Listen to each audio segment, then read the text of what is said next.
Il y a une histoire qui m'a beaucoup marqué et dont j'ai déjà parlé plusieurs fois par rapport à la force, à l'impact du pardon. C'est ce qui s'est passé dans cette communauté amish aux États-Unis où le livreur de lait, je crois, de la région qui n'était pas amish, a perdu la tête. Enfin, il était peut-être en train de la perdre petit à petit depuis longtemps et est entré dans une école pour petites filles amish et en a tué un certain nombre, pris en otage d'autres. Il s'est suicidé ensuite. Et en fait, alors d'une part, c'était abominable pour la communauté, mais c'était aussi très dur pour les parents et la famille. Il avait des enfants, le tueur. Et le jour du crime, sa famille s'est dit mais c'est pas possible, on pourra plus jamais regarder nos voisins amish en face parce que toute la communauté autour d'eux, il y a une minorité non amish, mais c'est essentiellement des gens amish. Et alors qu'ils étaient en train de se dire ça, ils voient un groupe d'hommes de la communauté amish qui marchent d'un pas décidé vers leur porte. Et puis ils savent pas trop à quoi s'attendre. Et en fait, les hommes se présentent, ils disent ils transmettent toutes leurs condoléances, qu'ils seront là pour l'enterrement, que s'il y a quoi que ce soit, vous pouvez compter sur nous. Ils ont soutenu financièrement, ils ont fait une cagnotte pour l'enterrement et pour soutenir la famille qui perdait aussi la source de revenus du salaire du père.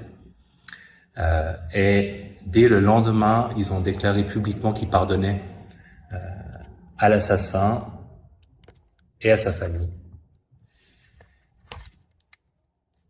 Et en fait, ça s'est pas arrêté là en termes de conséquences.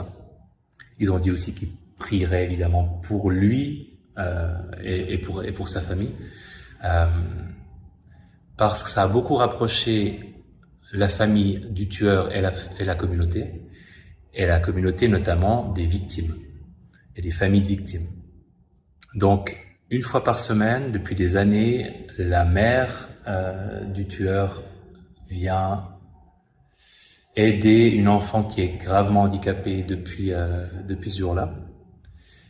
Et elle est accueillie, elle fait partie de la famille comme si elle était un membre de la famille en fait. Et elle a des liens avec plusieurs des familles victimes, qui sont très forts et qui sont des liens d'amitié, de soutien mutuel. Donc en fait,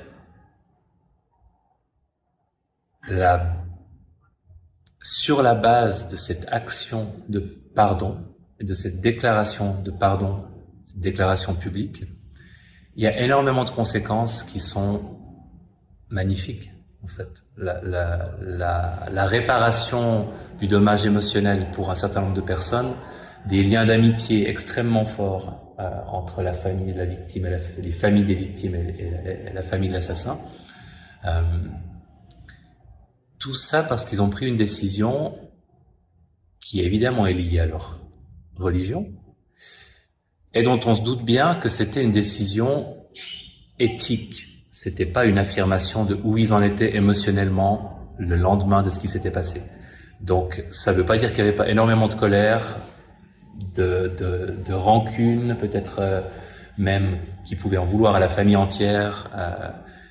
Ça veut pas dire que les émotions n'étaient pas là, ça veut dire qu'ils ont pris la décision, qu'il y a une décision éthique de dire on décide qu'on pardonne. Parce qu'on veut pas que notre communauté aille dans la direction de la revanche, de la haine, de la rancune. Ça nous intéresse pas. Donc, on verra bien ce que nos émotions vont faire, mais on prend cette direction-là, on prend cette direction du pardon.